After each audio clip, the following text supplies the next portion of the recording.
அதான் இந்த சீசன்லயும் home soaking நடந்துட்டு இருந்துச்சு. அதை இப்பதான் சரி பண்ணிருக்கானுங்க. ரீடைன்டு பிளேயர்ஸ்னு ஒரு 4 பேர் எடுத்து வச்சிருக்கோம். எதுக்கு இருக்கானுங்கன்னு தான் தெரியல. டீம் மேனேஜ்மெண்ட்டுக்கே தெரியல எதுக்கு இருக்கானுங்கன்ட்டு. அவனுங்களுக்கும் தெரியல எதுக்கு இருக்கும் அப்படின்ட்டு. பிக்சிங் வேற ஒரு பக்கம் ஏதோ கான்ட்ரவர்சி வந்துச்சு ஆர்ஆர் மேல. என்ன நடக்குதுன்னு தெரியல. திடீர்னு அடுத்த வருஷம் ஆர்ஆர் காணும் அப்படின்னு சொன்னா கூட ஆச்சரியப்படுறாங்க.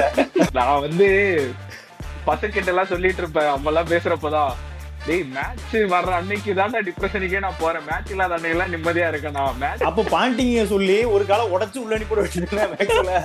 அப்ப யாரும் அடிப்பாங்க. உடச்சு ஸ்டிக் ஸ்வாட் செலிப்ரேஷன் போடுறான். எனக்கு எல்லாம் டென்ஷன் ஆயிடுச்சு. யாரா நீ இருக்கிற நீ அதுக்கே பண்றது.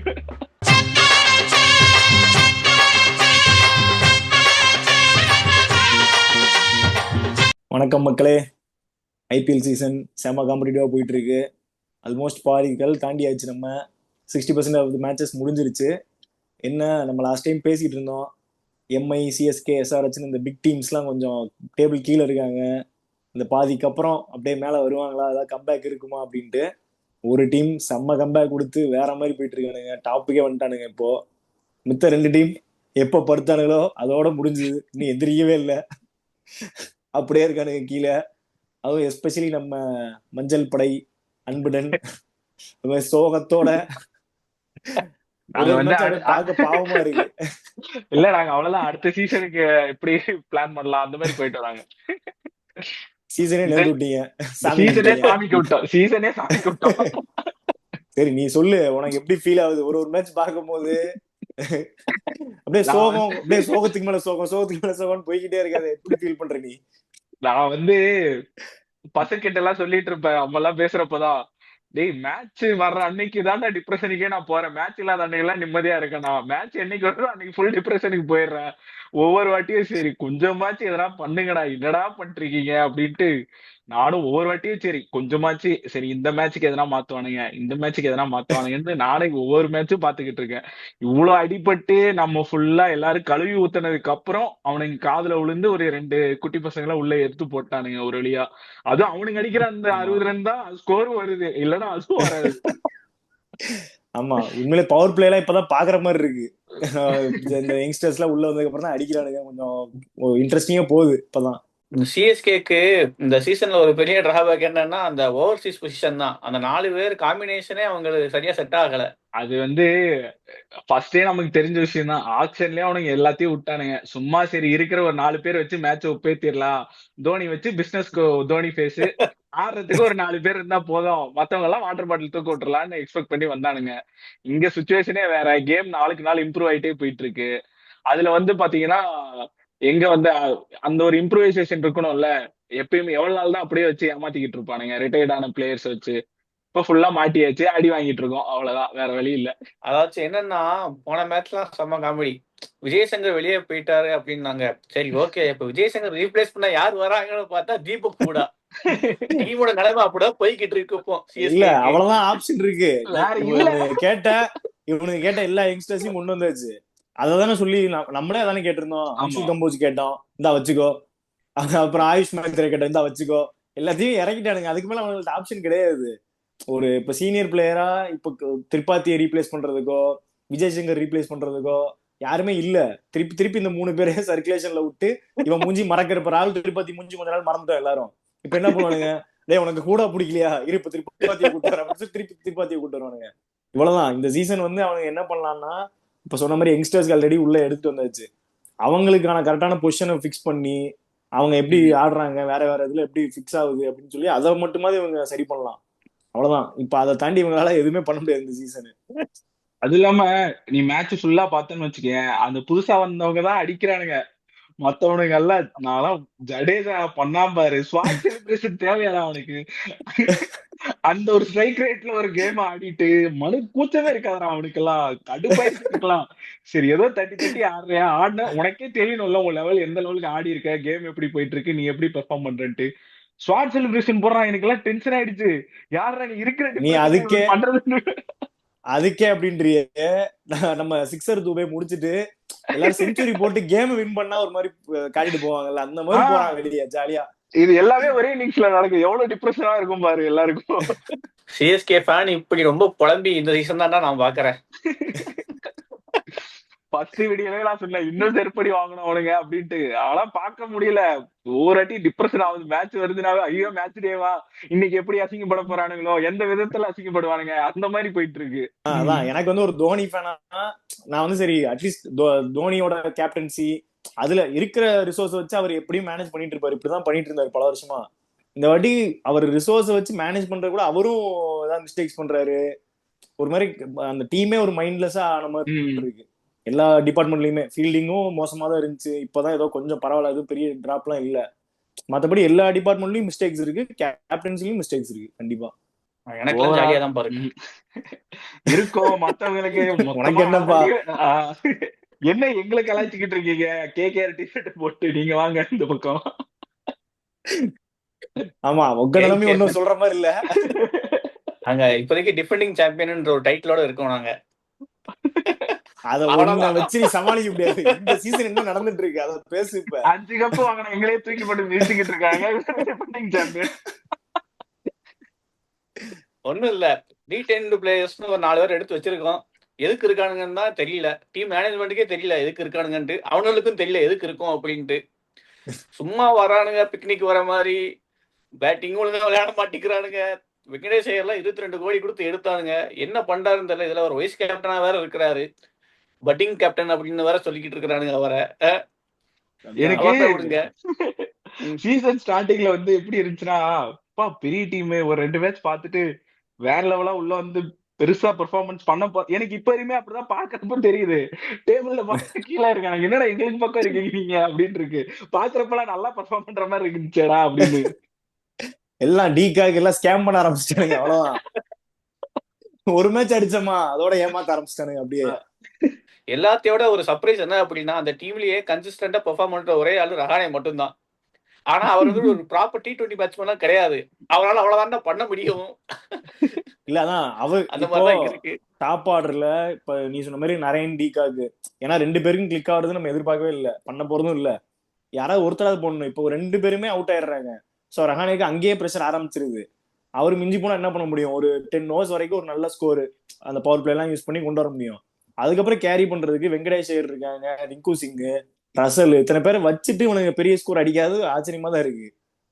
இதுக்கு மேல என்ன லைனப் வேணும்?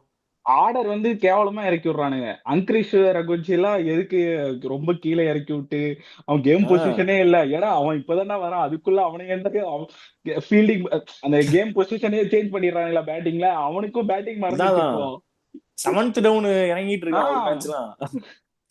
ஆமா இல்ல இந்த சீசன்ல ஆக்சுவலா என்ன ஒரு பெரிய டிராபேக் அப்படின்னு என்கிட்ட ஒரு ஜென்யூனா சொல்லணும் அப்படின்னா ரஹானோட கேப்டன்சியே நான் சொல்லுவேன். என்ன அப்படின்னா அவரோட கேப்டன்சி டெஸ்ட் மேட்ச்ல எல்லாமே அந்த அப்ரோச் எல்லாம் ஓகே கரெக்டா இருக்கும். ஆனா ஒரு T20க்கு ஏத்த மாதிரியான ஒரு கேப்டன் மெட்டீரியலா ரஹானே அப்படின்னு பார்த்தா ஆல்ரெடி அவர் ராஜஸ்தான பண்ணும்போதே அது ஒரு கேள்விக்குறியா தான் இருந்துச்சு.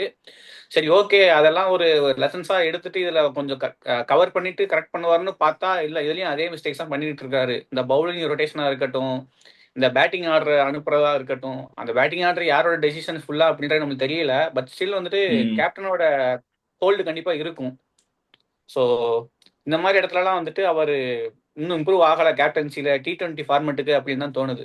அவ்வளவுதான், எங்க கூட வந்து கீழே சேர்ந்துருங்க. அவ்வளவுதான், எதுக்கு இவ்வளவு கஷ்டப்பட்டுக்கிட்டு வாங்க அடுத்த சீசன் பார்க்கலாம். நாங்களும் அதான் ட்ரை பண்ணிட்டு இருக்கிறோம் உங்க கூட சேரணும் தான். ஆனா நீங்க விட மாட்டேங்கிறீங்களே உங்க கூட சேர்றதுக்கு. நான் தான் இருப்பேன் அப்படின்னு சொல்லி SRH கூட ஜெயிக்க வச்சு கொஞ்சம் மேல அனுப்பி விட்டுருக்காங்க. அது கூட பத்தியா ஃபேர் பிளே அவார்டு ஃபர்ஸ்ட் நாங்க தான். தெரியாம 6 அடிச்சா சாரிங்க, தெரியாம அடிச்சிட்டா இந்த பால் அவுட் ஆயிடுறேன் அப்படின்ட்டு ஆப்பனண்ட்டுக்கும் விட்டு கொடுத்து அதனாலதான் எங்களுக்கு ஃபேர் பிளே அவார்டு. பாட்டம்ல உங்க 2 டீமுக்கு காம்படிஷன் கொடுக்குற மாதிரி இன்னும் 2 பேர் இருக்கானுங்க. அதான் SRH ஒண்ணு.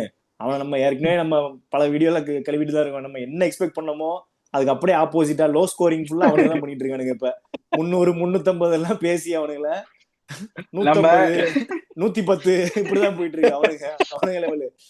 நீ நானும் ஒரு நாள் பேசிட்டு இருந்தேன் தெரியுமா, 3 காட்டானுங்க இருக்கானுங்க, 3 ஆளுக்குமே எப்படி ஒரு நாள் வந்து பேட் டேவா போகும், கண்டிப்பா எவனோ ஒருத்தருக்கு மாட்டினாலும் 200 கிராஸ் ஆயிரும் அப்படின்னு பேசணும். அதான் 3 கூட விடு, அதான் 3 கூட விடு, 5 பேரு. ஏன்னா நமக்கு இது டிராவிஸ் ஹெட், அபிஷேக் சர்மா, இஷான் கூட அவங்க அப்ரோச் அந்த மாதிரி யாராவது ஒருத்தருக்கு கிளிக் ஆனா கூட பெரிய ஸ்கோர் நம்ம பேசிட்டு இருந்தோம். அதுக்கு அடுத்து நிதிஷ்குமார் ரெட்டி, கிளாசனாவது டீசன்ட் பெர்ஃபார்ம் இருக்கு. நிதிஷ்குமார் ரெட்டி பேட்டிங் மறந்துட்டாருன்னு நினைக்கிறேன். ஃபர்ஸ்ட் 2 மேட்ச் அவர் வந்து இப்ப அபிஷேக் சர்மா அவனுக்கு கூட போட்டி போட்டு ஆடுற மாதிரி கேம் சேஞ்ச் பண்ணிக்கிட்டு இருந்தான். கடைசியில வந்து அவன் கேமும் போயிடுச்சு. இப்ப எல்லாருமே வந்து ஒரே மாதிரி ஆடிக்கிட்டு இருக்கானுங்க. அதான் எஸ்ஆர்ஹெச் அவ்வளவுதான். நமக்கு அதுக்கு மேல பேசி ஒரு யூஸ் இல்ல. அவனுங்க அதுக்கப்புறம் ஏதாவது திருப்பி ஏதாவது 1-2 மேட்ச் வின் பண்ணாலே பெரிய விஷயம். அந்த மாதிரிதான் இருக்கு. அது அவனுங்க பேட்டிங் பெர்ஃபார்மன்ஸ் நம்பி நம்பி போயிட்டானுங்க. பவுலிங்கும் வந்து எடுபடுற மாதிரி இல்ல. இப்பதான் நமக்கு புது பேஷண்ட் ஒருத்தர் வந்து நம்ம ராஜஸ்தான் ராயல்ஸ் தான். டோக்கிங் வந்து எந்தெந்த லெவல்ல நாங்க பண்ண முடியும் அப்படின்னு சொல்லி புதுசு புதுசா பண்றானுங்க.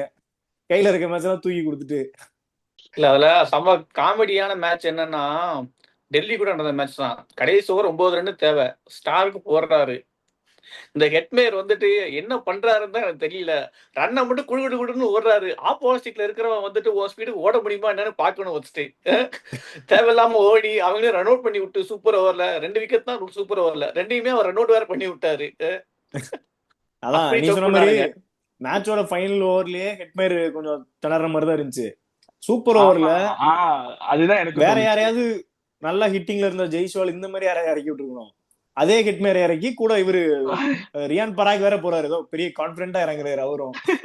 இல்ல இப்படிக்கு அந்த மேட்ச்ல நிதிஷ் ராணா சூப்பரா பெர்ஃபார்ம் பண்ணாரு. அவரை இறக்கவே இல்ல சூப்பர் ஓவர்ல. ஆனா அவங்க 2 பேர் இறங்கணும்னே எல்லாருமே ஷாக் ஆனாங்க. ஹெட்மேயர் ஆல்ரெடி திணறிட்டு இருக்கான், அப்புறம் எதுக்குடா அவனை இறக்குறீங்க கமெண்ட்ரி போது கொண்டு எல்லாரும் கிழிச்சுக்கிட்டு இருந்தானுங்க. எப்பயுமே கமெண்ட்ரியில தான் லூஸ் மாதிரி பேசிக்கிட்டு இருப்பானுங்க. அவனுங்களே டென்ஷன் ஆகி கிழிச்சானுங்க. ஏன்னா ஜெய்ஸ்வாலை விட அவனுக்கு ஹிட்டர் தேவை. அவன் பால் 1ல இருந்தே அவனை தூக்கி அடிக்கக்கூடிய ஆளு. அவனை விட்டுட்டு ஹெட்மேயர் கொண்டு வந்தானுங்க. டீம் கோஆர்டினேஷனு எல்லாமே ஒரு மாதிரிதான் சொதப்பலா இருக்கு அது பார்க்கவே. சரி அந்த மீம் எல்லாம் பாத்தீங்களா? சஞ்சு பாய் வந்து மீட்டிங்ல இன்ட்ரெஸ்ட் இல்லாம இருக்கிற மாதிரி, அதுக்கப்புறமா ஏதோ போட்டுட்டு இருக்கானுங்க, துப்பாக்கியில வர்ற மாதிரி அங்கங்க டாட் எல்லாம் கனெக்ட் பண்ணி கடைசியில எடுத்துட்டு வந்து ரியான் பராக் விட்டு இருந்தாங்க. பிக்சிங் வேற ஒரு பக்கம் ஏதோ கான்ட்ரவர்சி வந்துச்சு ஆர்ஆர் மேல. சோ அவனுங்க என்ன நடக்குதுன்னு தெரியல. திடீர்னு அடுத்த வருஷம் ஆர்ஆர் காணும் அப்படின்னு சொன்னா கூட ஆச்சரியப்படுறது இல்ல. எப்படி இருந்த டீம் டக்குன்னு வந்து எவ்வளவு டவுனா போறானுங்க. இல்ல அதுவும் இப்போ லாஸ்ட் சீசன் அதுக்கு முந்தின சீசன்ல தான் கொஞ்சம் ஒரு மாதிரி டெவலப் பண்ணி கொண்டு வந்தாங்க டீமை. சஞ்சு சாம்சனும் வந்து நம்ம முன்னாடி அவர் மெச்சூரிட்டி இல்லாம ஆடுறாரு அந்த மாதிரிலாம் பேசிட்டு இருப்போம். அவரு மெச்சூரா ஆடினது இல்லாம கேப்டன்சிலையும் கொஞ்சம் டெவலப் பண்ணி இப்பதான் தேத்தி கொண்டு வந்தாரு போன சீசனு. அப்படியே இந்த பராக் கையில கொடுத்து பராக் பேட்டிங் எப்படி இம்மெச்சரா இருக்குமோ கேப்டன்சி இம்மெச்சரா போட்டு டீமே போயிருச்சு அப்படியே. சரி இப்போ எஸ்ஆர்ஹெச் ஆர்ஆர் இவனுங்க எல்லாம் டேபிள் கீழே சண்டை போட்டு இருக்காங்க, எல்லாமே ஓகே. ஆனா இந்த 2 டீமும் ஒரு டீம் ரொம்ப பயங்கரமா ஜெயிச்சது தெரியுமா? எந்த டீம் தெரியுமா? பஞ்சாப். அவங்களோட கேம் பிளே தான் எனக்கு இப்போ வரைக்கும் புரியவே இல்லை. திடீர்னு நல்லா விளையாடுறானுங்க, செம்ம கண்டென்டரா இருப்பானுங்க அப்படின்னு நம்ம யோசிப்போம். டக்குன்னு அடுத்த மேட்ச இல்லடா நாங்க பழைய பஞ்சாப்ன்ற மாதிரி பழைய மாதிரி விளையாடுறானுங்க. திடீர்னு பார்த்தா 112 எல்லாம் டிஃபெண்ட் பண்றானுங்க. ஆச்சரியமா இருந்துச்சு, பஞ்சாப்ல இவ்வளவு சூப்பரா பவுலிங் எல்லாம் இருக்கா, சூப்பரா பண்றானுங்களே அப்படின்ட்டு. அடுத்த மேட்சே பார்த்தோம் அப்படின்னா ரொம்ப கேவலமா விளையாடுறானுங்க. அதான் அன்பிரடிக்டபிளா போய்கிட்டு இருக்கு பஞ்சாப். இப்படி இருந்தா பாத்துக்கிட்டே இருக்க. இல்ல இப்படி இருந்தா என்ன தெரியுமா நடக்கும்? தட்டி ஃபர்ஸ்ட் ஜெயிச்சதை வச்சு உள்ள வந்துருவானுங்க. நாக் அவுட்ல வந்து எம்ஐ குஜராத் மாதிரி ஒரு கடப்பாறை பார்த்த உடனே அவ்வளவுதான் ஃபுல் சரண்டர் ஆயிட்டு கிளம்பிடுவானுங்க. அப்படிதான் கிடையாது, அங்கேயும் அன்பிரடிக்டபிளா நாங்க டக்குன்னு ஜெயிச்சிரும். யாருமே ப்ரெடிக்ட் பண்ணாம நாங்க கப்பே அடிச்சிரும். பாத்துக்கிட்டே இருங்க பஞ்சாப். சரி உனக்கு மனசு இல்ல இருந்தாலும் சும்மா சொல்லணும்னு சொல்ற. சரி ஓகே இருந்துட்டு போட்டோம், நோட் பண்ணி வச்சுக்கோங்க. சரி ஆனா அந்த டீம்ல வந்துட்டு என்ன அப்படின்னா நல்லா ஃபைண்ட் பண்ணிருக்காங்க யங் டேலண்ட்ஸ். பிரியான் சாரியாவா இருக்கட்டும், பிரப்சிம்ரனா இருக்கட்டும், அவனுங்க கொடுக்குற அந்த ஸ்டார்ட் தான். அவனுங்க வந்துட்டு பவர் பிளே தாண்டி நின்றுட்டானுங்க அப்படின்னா பஞ்சாப் அன்னைக்கு 200+ உறுதி. ஆனா அப்படியுமே வந்துட்டு இந்த மிடில் ஆர்டர்ஸ் சம்டைம்ஸ் வந்தானுங்க அப்படின்னா சொல்லிடுவானுங்க. ஏன்னா ஆர்சிபி கூட பார்த்தோம் அப்படின்னா அவனுங்க 2 பேரும் சூப்பரா விளையாண்டானுங்க. பவர் பிளே எல்லாம் 62 ரன் அடிச்சானுங்க, அவுட் ஆயிட்டு போனானுங்க. டக்கட்ட பொல இங்க எல்லாரும் விக்கெட்டை சரிஞ்சிட்டு போயிட்டே இருக்கானுங்க. அதான் அப்புறம் இன்னொரு நல்ல பேட்ஸ்மேன் அந்த நேஹல் வதேரா. ஆல்ரெடி மும்பைலயும் ஆடி இருக்காரு. அவரும் கரெக்டான பொசிஷன்ல தான் இருக்காரு, நம்பர் 4 நம்பர் 5 அந்த மாதிரி இதுல. ஆனா இவனுங்க பஞ்சாபும் இதே மாதிரி மிஸ்டேக் தான். என்ன பண்றானுங்க, ஷஃபிள் பண்ணி விடுறானுங்க போட்டு டீம். அதான் ஒரு நல்ல பிளேயர் இந்த மாதிரி ஃபைன் பண்ணிருக்கோம், அவருக்கான பொசிஷனை பிக்ஸ் பண்ணி கொடுப்போம் அப்படின்றது இல்லாம திடீர்னு பார்த்தா மேக்ஸ்வெல் இறக்கி விடுறானுங்க, ஜாஸ் இங்கிலீஷ் இறக்கி விடுறானுங்க. அவங்களுக்காவது ஒரு பொசிஷன் பிக்ஸ் பண்ணா அதுவும் கிடையாது. ஸ்டாயினிஸ் திடீர்னு உள்ள கார்த்தி நீ ஜாஸ் இங்கிலீஷ் போயிட்ட, மார்க்கோ யான்சன் இறக்கி விட்டானுங்களே, மனசாட்சியே இல்லாம மறந்துட்டியா? அதான் சொல்றேன், பேட்ஸ்மேன் இல்லன்னா பரவாயில்ல, வச்சுக்கிட்டு இப்படி பண்றானுங்க. இது போக இவரு சஷாங்க் நல்லா ஆடிட்டு இருக்காரு, அவருக்கு சான்ஸே கிடையாது. எல்லாம் 5 பேர் மறந்துட்டானுங்க. அவுட் ஆனா கடைசி நீங்க வந்து கொஞ்சம் தேத்தி விடுங்கன்னு சொல்லி இறக்கி விடுறாங்க தவிர யூஸ் பண்றதே இல்ல அவரை. நீங்க யாருமே அதை யோசிக்க மாட்டீங்கல்ல, அதான் பஞ்சாப் யோசிச்சிருக்கு. எப்படி யார் வரப்போறான்னு கேம் பிளான் எல்லாம் பண்ணி வச்சிருப்பானுங்க ஆப்போனன்ட். இப்ப இறக்குறேன் பாடுறான்னு யான்சனை இறக்கி விட்டோன்னா அவனுக்கு அப்படியே ஐயோ என்ன பண்ணன்னு தெரியாம திக்கு தடுமாறுவாங்க நினைச்சாங்க. ஐயோ ஆனா அப்படிலாம் இல்ல. ஜாலியா போட்டு முடிச்சிடுறானுங்க. விக்கெட் எடுக்காம பாத்துக்கோங்கடா, இவனையே வச்சு உருட்டி நிறுத்திடலாம் ஒரு 3 ஓவர் கடைசியில அப்படின்ட்டு. ஆப்போனன்ட் குஷியா ஒன்னா மேக்ஸ்வெல்ல பார்த்தா போதும், ஒரு விக்கெட் கன்ஃபார்ம்டா அப்படின்னு சொல்லி செம்ம ஜாலி ஆகிறானுங்க யாரா இருந்தாலும். ஆனா இந்த மேக்ஸ்வெல்லையும் இன்டர்நேஷனல்ல ஒரு டீம் 200 அடிக்க விடுச்சு தெரியுமா, அதுதான் என்னால இன்னும் ஏத்துக்க முடியல. அந்த அப்படி இல்ல life time Karthi. Best innings அதுன்னு சொல்லி அந்த மாதிரி பேர் வாங்கிருச்சு வேற. இப்படி பேட்டிங் ஸ்டைலு, இப்படி ஒரு டெக்னிக் வச்சுட்டு எப்படி தப்பிச்சான்னு தெரியல இன்னைக்கு. அன்னைக்கு என்னன்னா ஒத்த கால் தான் அவர் இருந்தாரு, ஒத்த கால் தான் நின்னாரு, அதனால அவ்வளவு நேரம் ஆனாரு. ஆனா இங்க 2 கால் இருக்கறதுனாலதான் வந்துட்டு என்னன்னா இப்படி திரும்புறது அப்படி திரும்புறது அது இதுன்னு பண்ணிட்டு இருக்காரு. அப்ப பாண்டிங்க சொல்லி ஒரு காலம் உடைச்சு உள்ள அனுப்பி வச்சுருந்தேன் மேக்ஸ்வெல்ல, அப்ப ஏதாவது அடிப்பான்ல. உடச்சி ஸ்டிக் வச்சுதான் அனுப்பி விடணும். இல்ல ஆனஸ்டா இதுல சொல்லணும்னா பஞ்சாப்ல வந்து எனக்கு வீக்லிங்கா இருக்கிறதே மேக்ஸ்வெல் ஸ்டாயினிஸ் தான். நல்லா போயிட்டு இருக்கோம். அவனுங்க ஓப்பனிங் சூப்பரா ஆடுறானுங்க. எல்லா மேட்சுமே பவர் பிளேல நல்லா ஒரு ஸ்டார்ட் பூஸ்ட் பண்ணி கொடுக்குறானுங்க. கடைசியில அதை கேரி ஃபார்வர்ட் பண்ண ஆள் இல்லாம சம்பந்தமே எல்லாம் மேக்ஸ்வெல் அதுக்கப்புறமா ஸ்டாயினிஸ் இவனுங்க எல்லாம் உள்ள விடுறானுங்க. நேல் வதேரா சசாந்த் சிங்க ப்ராப்பரா இறக்கி விட்டு அவனுங்க ஆர்டர் செட் பண்ணாவே முடிஞ்சு கேம் அப்படியே இதுதான். கேரி ஃபார்வர்ட் பண்ணி போயிடும். பவுலிங்லயுமே ரொம்ப பெரிய ஓட்டம்லாம் இல்ல, கொஞ்சம் ஸ்ட்ராங்கா தான் இருக்கு பவுலிங்லாம். அதான் இவனுங்க வந்துட்டு இந்த அன்பிரடிக்டபிளா இருக்கேன்ட்டு கண்ட லூசு மாதிரி எனக்கு பண்ணாம இருந்தா சேர்த்துதான். இன்னொரு அன்பிரடிக்டபிள் டீம் அடுத்து பேசுவோம், எல்எஸ்ஜி. அவனுங்க எப்படி இத்தனை மாதிரி ஜெயிச்சானுங்கன்னே எனக்கு ஆச்சரியமா தான் இருக்கு. அந்த எனக்கு அதே ஆச்சரியம். டாப் ஆர்டர்ல அந்த 3 பேரை வச்சிருக்கானுங்க. அவனுக்கு கிளிக் ஆனா நல்ல ஸ்கோரு, அதை வச்சுக்கிட்டு அவனுக்கு ஜெயிச்சுட்டு என்னமோ டாப் 4க்கு வர மாதிரி பண்ற பில்டப் பார்த்தனா நடுவுல இப்ப சூரியரப்ப வெளியே வந்துருச்சு. ஏன்னா ரிசர்வ் பண்ணிட்டு எப்பயும் போல அவரு பேட்டிங்லயும் ஒண்ணும் பண்ணல, நல்ல மைண்ட்லாம் ஆஃப் பண்ணி சும்மா தான் இது பண்ணிருக்காரு. கேப்டன்சி அதோட ஓட்டையா போயிட்டு இருக்கு வர வர. இல்ல டீம் அந்த மாதிரி இருக்கு. நல்ல கேப்டனே வந்து பிளேயர்ஸ் ஒழுங்கா இல்லைன்னா ஃபுல்லா சொதப்பி அவனுங்களே மைண்ட் ஆஃப் ஆகி போயிடுவானுங்க. இவன் இப்பதான் டீம் இவனே ஒரு கம்பேக் கொடுக்கணும்னு சொல்லிதான் உள்ள வந்திருக்கான். டீம் இந்த மாதிரி கேவலமா எடுத்து அதுக்கு ஒரு கேப்டன்சி கொடுத்து அவன் எல்லாத்தையுமே மறந்துட்டான் இப்போ. எல்எஸ்டிக்கு இந்த மாதிரி ஒரு 2-3 பிளேயர்ஸ் மட்டுமே நம்பி இப்போ ஆடுறதெல்லாம் கொஞ்சம் கஷ்டம் தான். அவனுங்க இதுக்கப்புறம் பெருசா தேத்த முடியாது. ஆனா வந்து ஒரு பிளேயர் கரெக்டான ரோலு இந்த மாதிரி டிஃபைன் பண்ணி எடுத்தது நம்ம குஜராத் டைட்டன்ஸ் தான். அதை வந்து கரெக்டா அவனுங்க யூட்டிலைஸும் பண்றானுங்க. பிளேயர்ஸும் பார்த்தா பவுலிங் யூனிட் நம்ம ஆல்ரெடி அவங்களதான் கொஞ்சம் பெஸ்ட் பவுலிங் யூனிட் அவங்களதான் நம்ம ரேட் பண்ணோம். அதே மாதிரி செம்மையா போடுறானுங்க. சிராஜ், பிரசித் கிருஷ்ணாலாம் வந்து டாப் ஃபார்ம்ல போயிட்டு இருக்கு. அண்ட் ஸ்பின்னர் சாய் கிஷோர் அவரும் சூப்பரா போடுறாரு. அண்ட் பேட்டிங் வந்து எப்படி சொல்றது, உண்மையாவே அந்த 3 பேரு அப்படியே சீல் பண்ணிடுறானுங்க. சுப்மன் கில், சாய் சுதர்சன், அப்புறம் பட்லர். இதை தாண்டி நீங்க முடிஞ்சா கீழே கொண்டு போங்கடா எங்க பேட்டிங் ஆடுறன்ற மாதிரி 3 பேரும் மாத்தி மாத்தி ஒருத்தர் விட்டா இன்னொருத்தருன்ற மாதிரி செம்ம பெர்ஃபார்மன்ஸ். ஸோ அவங்க அதான் ஒரு பிளேயர் எப்படி தூக்கி நிப்பாட்டுறாங்க டீம் அப்படின்றது நம்ம ஜிடில தான் சொல்லலாம். வாஷிங்டன் சுந்தர் நம்ம ஸ்பின்னரா யூஸ் பண்ணுவாங்கன்னு எக்ஸ்பெக்ட் பண்ணோம், ஆனா பேட்ஸ்மேனா யூஸ் பண்ணி அதுலயும் பெர்ஃபார்ம் பண்ணிடுறாரு. ஸோ அதான் தொட்ட இடம்லாம் பொண்ணுன்ற மாதிரி கரெக்டா போயிட்டு இருக்கு ஜிடிக்கு. நானும் என்னைக்காவது யோசிச்சேன், என்னைக்காவது மேல பேட்டிங் ஆர்டர் வந்து கொலாப்ஸ் ஆகும், அது அன்னைக்கு என்ன பண்றானுங்கன்னு பாக்கலாம் அப்படின்னு சொல்லிட்டு. அந்த மாதிரி ஆகிற மாதிரியும் தெரியல, ஆனாலும் சமாளிச்சுவானுங்கன்ற மாதிரி தான் தோணுது அவங்களோட கான்பிடன்ஸை பார்த்தா. எனக்கு மெயினா வந்து சாய் சுதர்ஷன் தான் ரொம்ப கன்சிஸ்டன்டா இருக்கிற மாதிரி இருக்கு. தலைவன் வந்தானா மினிமம் 30-40 கிராஸ் ஆகாம அவுட் ஆகுறதே இல்ல. சூப்பரா இருக்கு அவன் கேம் பார்க்கவே. அதுவும் மேட்சுக்கு தகுந்த மாதிரி ஆடுறான். திடீர்னு அவன் கொஞ்சம் டைம் எடுத்துதான் எப்பயுமே வந்து பூஸ்ட் பண்ணுவான் ஸ்ட்ரைக்க. அதே மாதிரிதான் கொண்டு போறான். கரெக்டா ஒரு பேஸ் செட் பண்ணிடுறான். மத்தவங்க வந்து ஆடுறதுக்கும் செட் பண்ணாம அவுட் ஆகுறதே இல்ல. சூப்பரா இருக்கு அவன் ஆடுறது பார்க்கவே. கண்டிப்பா. ஆனா இது எல்லாத்தோட ஒரு பெரிய பாயிண்ட் என்ன அப்படின்னா, ரஷீத் கான் இன்னும் ஃபார்முக்கே வரல. அதான் ஒரு மேட்ச் கொஞ்சம் நல்லா போட்டாரு இப்போ ரீசெண்டா.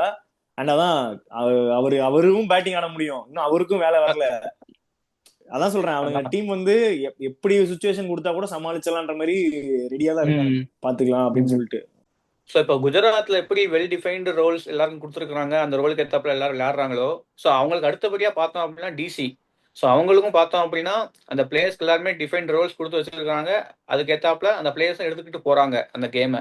அதான் இப்போ ஐபிஎல்லே இந்த சீசன் நான் பாக்குறதுக்கு மன நிம்மதியா இருக்கு ஒரே ரீசன் வந்து டெல்லி டீம் கேம் தான். எனக்கு வந்து செகண்டரி டீமா சப்போர்ட் பண்றப்ப எப்பா நீங்களாச்சும் எனக்கு சந்தோஷம் தரீங்களேடா அப்படின்ற மாதிரிதான் கேம் பார்த்துட்டு இருப்பேன். ஃபர்ஸ்ட் ஸ்டார்டிங் பேட்டிங்ல இருந்தே அபிஷேக் புரோல் சூப்பரா ஆடுறாரு. அதுக்கு அடுத்தது நம்ம தலைவன் கேஎல் ராகுல் சொல்லவே தேவையில்ல. ஸோ பேட்டிங்கும் லைனப்பும் அவங்களுக்கு வந்து கரெக்டா செட் பண்ணிடுறானுங்க. அவனுக்கு புதுசா எதுவுமே ட்ரை பண்ணி அதுல வந்து செருப்படி வாங்கணும் அந்த மாதிரி எதுவுமே போல. கரெக்டா என் கேம் இதுதான், என் ஸ்ட்ரென்த் இதுதான், அந்த ஆர்டர்லயே நாங்க மெயின்டைன் பண்ணிட்டு வரோம்னு சொல்லி இப்போ வரைக்கும் கிளீனா தான் போயிட்டு இருக்கானுங்க, எந்த ஒரு ஜோக்கிங்கும் இல்லாம. ஆமா, அதுல வந்து எனக்கு அந்த டாப் ஆர்டர் அந்த ம். மெகர்க்கு அண்ட் ஃபேஃப் இது மட்டும் தான் கொஞ்சம் அப்படியே இன்னும் விட்டா போயிட்டு இருந்துச்சு. டாப் ஆர்டர்ல கருணாயரும் செம்ம ஃபார்ம்ல இருக்காரு. அவர் ஆல்ரெடி டொமஸ்டிக் சீசன்ல இருந்து நல்ல ஹைல அப்படியே வந்துட்டு இருக்கிறதுனால அவருமே கண்டிப்பா ஒரு நல்ல கேம் எக்ஸ்பெக்ட் பண்ணலாம் அவர்கிட்ட. அண்ட் அதுக்கப்புறம் அவர் விக்கெட் போனா கூட அக்ஷர் பட்டேல், அதுக்கப்புறம் ஸ்டப்ஸ் அண்ட் அதுக்கப்புறமா நம்ம அஸ்டோர் சர்மா, அதுக்கப்புறம் விப்ராஜ். ஸோ பேட்டிங் டெப்த்தும் நல்லா ஸ்ட்ராங்கா இருக்கு. ஸோ எனக்கு தெரிஞ்சு அவங்கள வந்து ரெஸ்ட்ரிக்ட் பண்றது அப்படிங்கிறது கொஞ்சம் கஷ்டம் தான் டிசியை. ஸோ அவங்க பவுலிங் யூனிட்டுமே சொல்ல வேண்டாம். ஸ்டார்க்கு அங்க அந்த ஃபயரை அப்படியே கேரி ஃபார்வர்ட் பண்ணிட்டு வந்துகிட்டே இருக்கிறாரு. அது செம பூஸ்ட் வேற அவங்களுக்கு. அண்ட் அதான் அது போக பவுலிங் யூனிட்ல இவர் முகேஷ் குமாரும் லாஸ்ட் மேட்ச் சூப்பரா போட்டாரு. அண்ட் ஸ்பின்னும் குல்தீப் அண்ட் விப்ராஜும் நல்லா போடுறாரு. ஸோ அதான் பவுலிங்கும் நல்ல பேலன்ஸ்டு யூனிட் தான் அவங்க டிசி. அதுவும் நம்ம போன வீடியோல பேசுன மாதிரி தான், அவங்க பவுலிங் யூனிட் இவ்வளவு ஸ்ட்ராங்கா இருக்குன்னா அக்ஸரே 4 ஓவர் கம்ப்ளீட் பண்ண மாட்டாரு. அந்த அளவுக்கு அவங்க பவுலிங் ஸ்ட்ராங்கா தான் இருக்கு. ஆமா, எதுவும் கடைசி நேரத்துல வந்து சோக் பண்ணி பழைய பழைய மாதிரி வந்து சோக் பண்ணி டிப்ரெஷனுக்கு எதுவும் தள்ளாம தான் சரி. இவனுங்களாச்சு பரவாயில்ல, ஃபர்ஸ்டே வந்து என்ன தள்ளிட்டாருங்க, நீ இதுக்கு மேல எதுவும் எக்ஸ்பெக்ட் பண்ணாத, இந்த சீசனே நம்ம சாமி கொடுத்துடலான்ட்டு. இவனுக்கு வந்து பண்ணானுங்க தெரியுமா, மும்பை கூட ஃபைனல்ல வந்து ஒன் சைடடா போச்சு ஒரு ஃபைனல். அந்த மாதிரி எதுவும் கொடுத்து டிப்ரெஷன் ஆக்கிட கூடாது, நம்மள ஹோப் கொடுத்து அடிக்க கூடாது. ஃபர்ஸ்டே அடிச்சு உட்கார வச்சிருக்கு, நான் பாட்டு சைலண்டா போயிடுறேன், அவ்வளவுதான். சரி, சோக்கிக்கு இதெல்லாம் பத்தி பேசிக்கிட்டு இருக்க, எல்லாம் ஓகே. சோக்கிங்னே பேரு போன ஒரு டீம் இருக்கே 17 வருஷமா. இல்ல எதுக்கு இப்ப தேவலாம், இந்த ஒரு வருஷமா நாங்க நிம்மதியா மேட்ச் பார்த்துட்டு இருக்கோம். இப்பயும் எங்களை சோக்கு ஞாபகப்படுத்தி புண்படுத்தணும். லெகசி ஒண்ணு இருக்குல்ல. அதான் இந்த சீசன்லயும் ஹோம் சோக்கிங் நடந்துட்டு இருந்துச்சு. அதை இப்பதான் சரி பண்ணிருக்கானுங்க. போன மேட்ச் ஆர்ஆர் புண்ணியமா போன் வந்து காப்பாத்தி விட்டு ஹோம்லயும் வின் பண்ணி கொடுத்துட்டானுங்க. சரி, ஆர்ஆர் புண்ணியமா வந்தா நீங்க சின்னசாமி ஜெயிச்சிட்டீங்க. இதுக்கப்புறம் இன்னும் 3 மேட்ச் இருக்கு, அதுக்கு என்ன பண்ண போறீங்க? இல்ல இப்போ எனக்கு வந்து ஒரு கான்பிடன்ட் வந்திருக்கு. பவுலிங் யூனிட் நம்ம சொன்ன மாதிரி இந்த சீசன் கொஞ்சம் பெட்டராவே இருக்கு. அண்ட் ஹெசல்வுட் வந்து போன மேட்ச் பண்ணதெல்லாம் அப்பா கோடி புண்ணியம், சம்பவம், சரியான சம்பவம். நானுமே ஹெசல்வுட் நிறைய டைம் எனக்கே டவுட் இருந்திருக்கு, ஒரு டெஸ்ட் பவுலிங்ல வந்து பெர்ஃபெக்டா இருக்கும், பட் T20ல வந்து எப்படி அடாப்ட் பண்ணி அது இந்தியன் கண்டிஷனுக்குலாம் இது பண்ண முடியுமா அப்படின்னு. ஏன்னா ஐபிஎல் அவர் கொஞ்சம் தான் ஆடி இருக்காரு, ஸ்டார் அளவுக்குலாம் பெரிய எக்ஸ்பீரியன்ஸ் இல்லை ஐபிஎல்ல. அண்ட் பெர்ஃபெக்டா யூஸ் பண்றாரு, பவர் பிளேலையும் செம்மையா போடுறாரு, டெத்லயும் சூப்பரா போடுறாரு. மிடில் ஓவர்ஸ்ல விக்கெட் வேணும்னா சும்மா ஒரு ஓவர் கொடுக்குறான் பட்டிதாரு, அதுலயும் ஒரு விக்கெட் வாங்கி கொடுத்துறாரு. சோ மெயினா வந்துட்டு ஃபினிஷிங் ரோல் டிம் டேவிடுமே சூப்பரா பண்றாரு ஆர்சிபிக்கு. ஆமா, சிங்கப்பூர் சித்தப்பா தான் அசிங்கத்துல இருந்து காப்பாத்திட்டு இருக்காரு ஒரு வாட்டி. இல்ல அதான் ஆர்சிபிக்கு இவ்வளவு நாள் மிஸ் ஆனதே வந்து பினிஷிங் தான். நல்லா எடுத்துட்டு போவானுங்க, பினிஷிங் அப்படியே கேமையும் விட்டு வந்துருவானுங்க. இப்போ வந்து அது பினிஷிங் தான் ஸ்ட்ராங்கா இருக்கிற மாதிரி தெரியுது. அதனால வந்து எல்லாருக்குமே ஒரு ஹோப் இருக்கு, ஆர்சிபிக்கு சான்ஸ் இருக்குமோ அப்படின்ட்டு.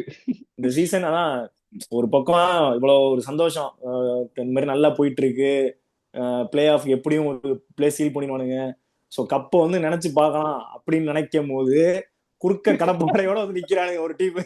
எனக்கு ஞாபகம் வந்துருச்சு, பழசெல்லாம் ஞாபகம் வந்துருச்சு.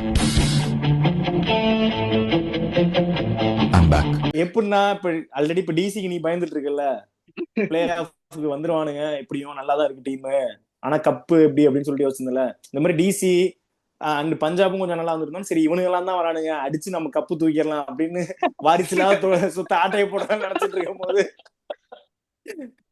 நல்ல பெரிய அப்பா கொண்டு வந்து வச்சுட்டானுங்க மும்பை. அதுவும் வேற லெவல் கம்பேக். கடைசி 5 மேட்ச் 5 வின்னு, செம்ம ஃபார்ம்ல வந்துட்டு இருக்கானுங்க. குறுக்க எவனும் வந்துடாதீங்கடா அந்த மாதிரி வந்துட்டு இருக்கானுங்க. உண்மையா என்ன வேணா பில்டப் பண்ணலாம் மும்பைக்கு சீரியஸாவே. அவனுக்கு இப்ப என்ன மைண்ட் செட்ல திரும்ப வருவானுங்க, ஃபுல்லா ஜோக்கர்ஸ் தான், உள்ள போடணும் அடிச்சு வந்துடலாம், இப்படியாவது பிளேயர்ஸ்குள்ள போயிடணும், வர்றதை பார்த்த உடனே அவனுங்க மேட்ச் கொடுத்துட்டு போயிருவானுங்க, அந்த மைண்ட் செட்ல தான் உள்ள வருவானுங்க அவனுங்க. அதான் பிளே ஆஃப் இதுக்கப்புறம் வந்து சான்ஸ் அப்பெல்லாம் கிடையாது, கன்ஃபார்ம் வந்துட்டானுங்க. அண்ட் அந்த டிராஃபி அடிக்கிறது வந்து அதான் இந்த இவனுங்க வந்து இந்த சோக்கிங் இதெல்லாம் இல்லாம இவனுங்க ஒழுங்கா ஆடினா மும்பை ஈக்குவலா டஃப் கொடுக்கலாம், அப்படின்னா ஈஸியா நசுக்கிட்டு போயிட்டே இருப்பானுங்க. மும்பையோட ஃபார்ம் எல்லாத்தையும் விடு, ஹிட்மேனை ரொம்ப கலாய்ச்சிக்கிட்டு இருந்தே இப்ப இந்த தலைவன் ஃபார்மை பார்த்தியா இல்லையா? ஆமா, அது சொன்ன மாதிரி நானும் ஒரு சீசன்ல ஒரு மேட்ச் அந்த மாதிரிலாம் பேசினேன். ஆனா சூப்பரா ஆடிட்டு இருக்காப்ல. அண்ட் அதான் ஆப்வியஸா அவங்க ஸ்டார்ட்டும் இப்போ பயங்கரமா கிடைக்க ஆரம்பிச்சிருச்சு. அண்ட் சூரியகுமார் செமையா பிக்கப் பண்ணிடுறாரு அதை அப்படியே. அன்னைக்கெல்லாம் போட்டு ஒரு பெருக்குனா இருப்பாரு ஸ்பின்னர்ஸை போட்டு. மிரண்டுட்டேன் நானு, எங்க போட்டாலும் ஸ்வீப்பு. தலைவனுக்கு வந்துட்டு ஸ்பின் ஆகலன்னு தெரிஞ்சிருச்சுன்னு வை, ஸ்பின்னர் செத்தானுங்க அன்னைக்கு. போட்டு மரண ஸ்வீப் பண்ணி விட்டுருவாரு.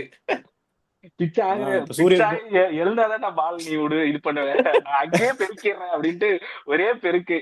பவுலர்ஸ் எல்லாம் ரொம்ப கஷ்டம். இப்ப சூரியகுமார் இருக்க ஃபார்ம், ரோஹித்தும் ஃபார்முக்கு வந்தாச்சு.